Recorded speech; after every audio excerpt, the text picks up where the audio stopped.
Thank you for joining me on this test drive video for the new 2021 Jazz with its hybrid powertrain. And that's really important for us because this car forms part of our plan for having all our mainstream vehicles electrified by 2022.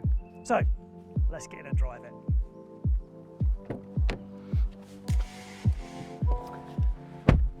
Now, as soon as you get into the car, you'll feel the seat is very supportive, lovely material, and I've automatically put my arm on the armrest, which is got even more padding on there than previous. And now I'm looking at the steering wheel, which is 2-spoke, so a beautiful design, and probably more importantly, it feels really good as well. It has a nice tactile finish to it. But now I'm looking forwards, I can see just how big this glass area is. So because of the incredibly small A-pillars, we have fantastic visibility. So making your enjoyment of driving increased and also increasing safety as well.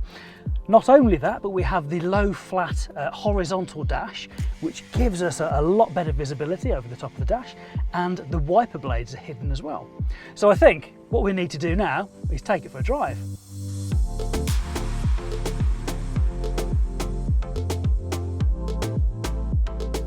So we have our automatic style transmission on the new Jazz, and why did I say style? Well, technically it's not an automatic gearbox, but from a driving point of view, it's just as simple as an automatic gearbox. So we have our position for park, reverse, neutral, and D for drive, which is what I'm in at the moment. So this will be really familiar for you if you've driven an automatic recently, but if you haven't, don't worry, it is so simple. Literally into the car, press the power button, put on the brake, and then you put it into D mode and you don't need to do anything. The car will go through all of its other sort of hybrid modes automatically by itself. Now, B mode, the B actually stands for brake.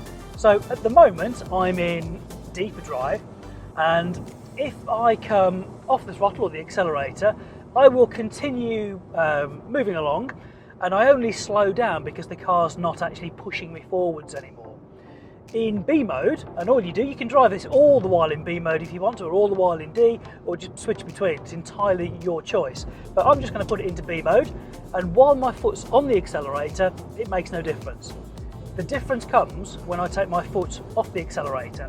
So when I do that, and I'll do that now we're on the straight, just come down and you'll feel the car slow down a little bit more than it did before. But the other advantage that you have with B mode is that when you have got your foot off the throttle, it actually gives even more charge into the high voltage batteries in the back of the car. So just to recap, to all intents and purposes, it really is an automatic car. It's only if you are under the bonnet with the technician, it's any different. So you get in, you put it in D, and it is so easy to use. Just like a traditional automatic transmission. Now, of course, our ECVT is only part of the story of the powertrain of this vehicle. So, of course, it's hybrid. And our hybrid is absolutely fantastic because we have 3 modes. So I can be driving this car purely on electric only. And I can tell that because of the meters in front of me. I'll get little blue lines powering my front wheels, is what the icon shows, from the hybrid battery at the back of the car. I have a hybrid mode, and in hybrid mode, it will actually have the petrol engine running to create electricity, but it is still the electric mode to driving the road wheels because that's most efficient. Then we have our engine mode, and in engine mode, that's where the petrol engine is running, and the petrol engine actually spins the electric motor which drives the road wheels. So we've got 3 modes which are perfectly seamless, and that's why you will never feel a transition between EV, hybrid or engine mode. Also, on this closed circuit, some of the surfaces are good, some are not so good, and the low friction suspension that we've got on our car is amazing. Now, low friction sounds a strange thing to say. What do we mean by that? It's free moving. So actually it's going to absorb the bumps and lumps and potholes and things that we have on our UK roads really rather nicely. Added to that, we've put some extra sound deadening inside the cabin as well. Again, a really nice touch to take that level of premium feel up into the car. A lot of manufacturers, especially if they're bigger cars, will put anti-fatigue seats on the front seats. so that you can do longer journeys and you're not suffering with back or leg pains or anything.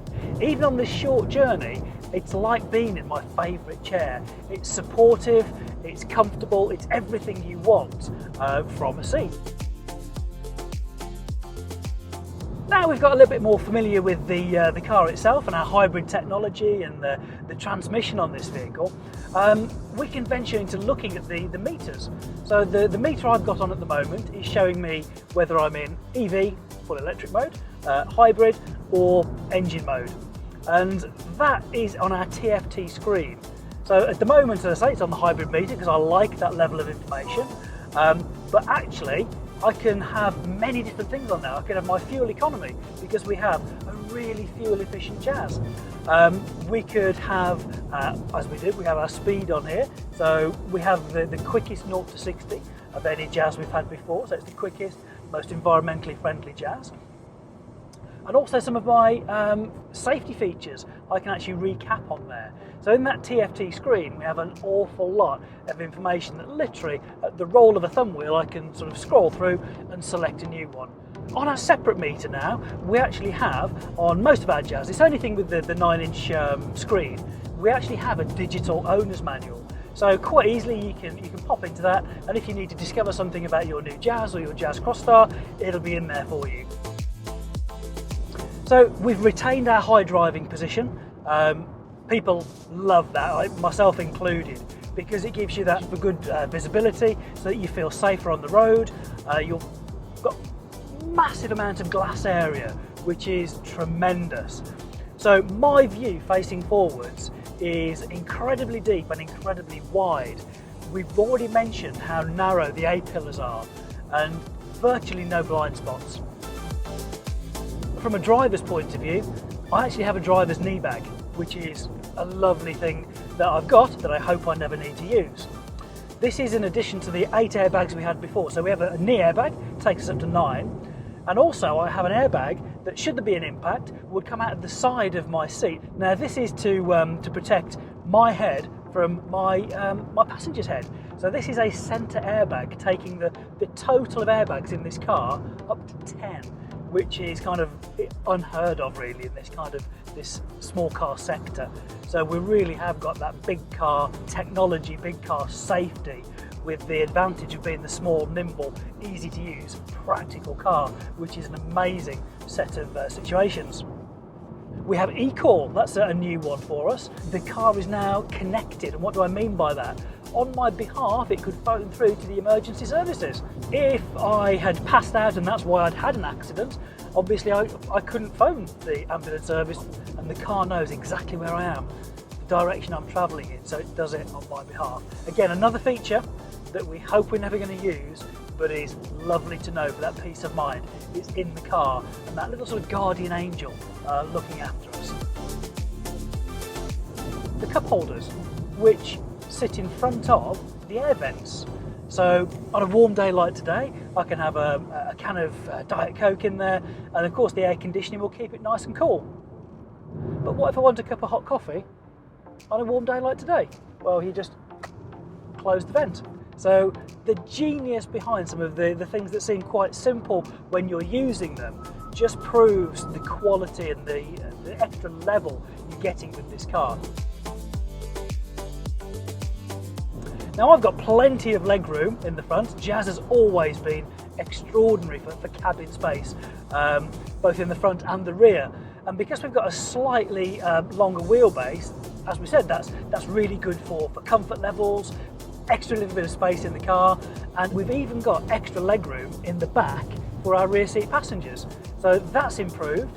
And if you have a Jazz right now, I'm sure you've got your lovely magic seats. We've kept them for you. It would be a terrible thing for us to do to take those away. So they will fold flat, they'll fold up. You can get really large and awkward packages into the car to transport. So now we have Honda sensing on the Jazz and the Jazz Crossstar. This is not a cost option, this is included in the car for you. And we have a suite of safety features which we've never seen on Jazz before. We have a feature called collision mitigation braking system. So it uses the brakes to mitigate a collision. So it can work at lower speeds and higher speeds, and it will autonomously put the brakes on if it determines that you are likely to be in a collision, and it will do a full emergency brake to minimise the risk of any injury to the pedestrian. It can also pick on cyclists crossing our path. So it's taken a brilliant feature, collision mitigation braking system, that we had on Civics and CRVs in the past. Never had it on Jazz, but now the latest generation is even better. We have lane keeping assist system. We've never had that on a Jazz before either. So it uses the camera at the top to look at the white lines, and it will try and keep us centered on the road. So I get a straight piece of road here and I think I'm not moving the steering wheel, but actually I'm putting tiny micro adjustments in to keep me centered in the road. Well, with the camera and the electronic power steering, the car does that for me. So whether it's a dual carriageway, a motorway, whatever it is, those straighter roads, even though I thought I wasn't doing anything, driver fatigue can sort of set in. Lane keeping assist system reduces that driver fatigue, so you can drive for longer without getting so tired. Also, if I was drifting more to the left-hand side of the lane, it would sort of steer me into the centre. This is a feature that you turn on, by the way, so you don't have to have this on if you don't want to, and it does work at higher speeds. Something that is on by default is a lane departure warning system. So if I was actually going to cross over unintentionally, so I've not indicated, but cross over a white line, it would actually give me a warning to say, did you intend to do that? Well, and you can set the sensitivity for normal, higher or lower as well, depending how you want that to be in the car. Again, it's just telling me that, make sure you've got both hands on the steering wheel and look where the lines are. You might be getting towards the edge of one of those lines, so be careful. We have road departure mitigation. So this works on a solid line. It can actually apply braking force to individual wheels that would encourage me back into the lane. So it doesn't eliminate the possibility. All of these systems are an assistance system, but it mitigates that likelihood of departing from the road. We have traffic sign recognition, you'll remember from previous Jazzes. So that's a really nice feature that allows us to see, we're on a 70-mile-an-hour zone, so we'll stick to that speed limit. But we can even build that into our adaptive cruise control. So again, another nice new feature that we've got on Jazz. So with traditional cruise control, you set it to 50, you're driving along, and somebody in front of you is doing 40. So you have to cancel it or reduce the speed, then when they've gone, you pick it back up again. Our camera-based system now recognises the car in front, and it will slow us down to their speed of 40. And then when they're clear, it will take us back up to our pre-selected speed of 50. But it's a complete package of safety features to really help you get more out of the car. A lot of them are selectable, so you can choose your favourite features and turn them on the appropriate sections of road for that feature. While we're driving, what we can actually use as well is our Honda Personal Assistant. Now, Honda Personal Assistant, if you're used to Siri or your Google Assistant, is very similar. So you can ask it to find you a restaurant or a particular destination.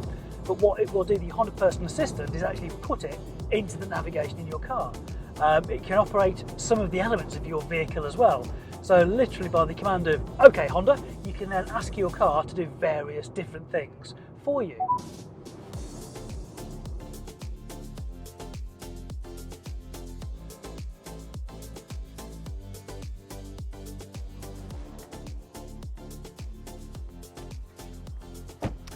So those are my first impressions of the test drive of the new 2021 Jazz.